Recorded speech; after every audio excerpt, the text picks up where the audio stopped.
Welcome back, guys. It is THCD here, and thank you so much for your patience. I've been super busy the last few weeks with real life stuff going on, and so I appreciate you guys bearing with me and staying tuned.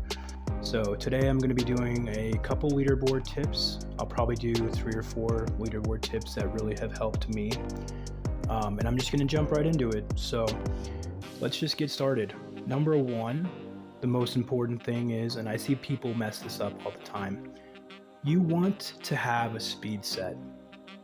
And it doesn't matter if you're not rich, don't stress it. Buy a noxious or a toxic speed set for 40, 50 million or whatever, and get your day started. Like, you're not going to be doing damage with your speed set, you're just going to be using it to get around the map. Okay? Secondly, the next most important thing is having either Zodius or Zarus or Holly speed set. Now, this is going to be what's pushing your speed past 4.0. You're going to want at least, so I guess this is a 2-part tip. You're going to want at least 4.0 at least for your movement speed to go into these events and expect to win. Now, if you type /stats, you can easily check your movement speed.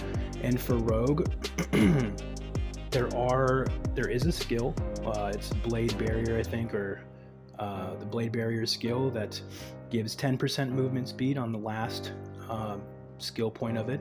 So definitely spec into that if you need the movement speed. And also, always use the movement speed ultimate. You're not going to need aim shot for any event or any leaderboard for the most part.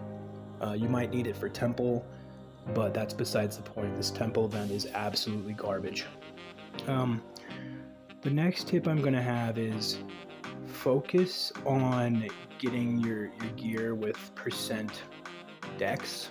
I used to always get percent movement speed, but then I'd be like lacking in a little bit of damage.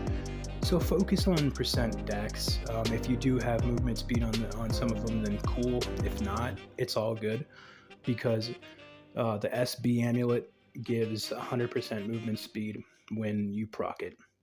So you're not going to need it that much.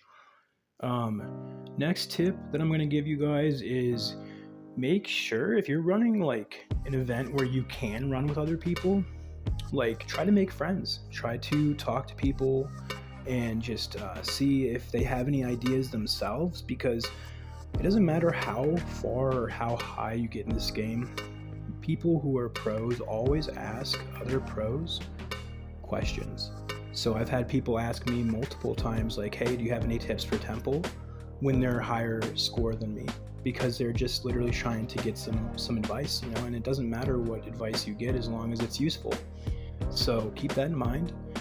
Always talk to your friends, talk to your spouse. I have a wonderful spouse. Me and her, we talk about a lot of stuff before the event happens, and we end up having a pretty efficient way of getting stuff done. So Nana and I are doing pretty well with that. But for everyone else who doesn't have a lot of friends, just make sure to talk to people in the event zone and just try to say hi, be friendly, make friends, and just get to know people, because that's the easiest way to get on the leaderboard, is being with people who are also equally as skilled or better than you. You're not going to want to be always carrying people, because you want to see people who are better than you so you can ask them questions. And that is one of the biggest ways I was able to get to where I'm at today, is by asking a ton of questions. So don't think that, oh, I'm going to be looking like a noob if I ask questions. Don't think like that. Just ask people, hey, I have a question about this or that, and people most likely will help you out. Let's see, did I miss anything? As far as it comes to leaderboards, it all depends on what leaderboard it is.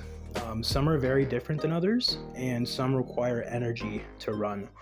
Now, energy events are going to be probably, in my opinion, the most grind, because you're going to have to go into KT4 or Elite Indigo and farm your butt off. You're going to have to farm tons of energy and essence and all of that. And then sometimes they even make you craft more. So it's a lot of work. But just keep your head up and you guys got this. This is, it's pretty easy once you get the hang of it. And stay tuned because I'm going to be putting some more videos out there on more in-depth tips, showing you what I use for my awakening set when it comes to events. And I also will be giving people a chance to come with me on one of the events to kind of get an idea and a feel for what it really takes to win one. Now, I will start live streaming soon once I get my setup, so stay tuned for that. But until then, I hope everyone has a wonderful rest of your 2025 and just keep posted. All right, see you guys later. Peace.